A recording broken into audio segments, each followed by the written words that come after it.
আমি তো সব জায়গায় জল লাগে, তা তুমি তো লাগাবো না জান না।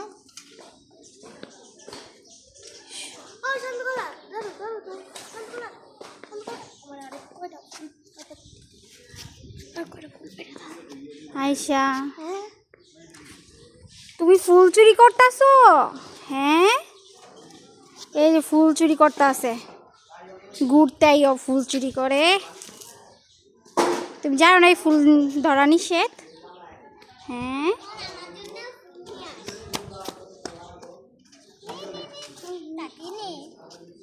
এখন ফুলগুলো জোগাড় করে আমাকে দিন। Thank you. দেখি তাম্মু, তাকাও।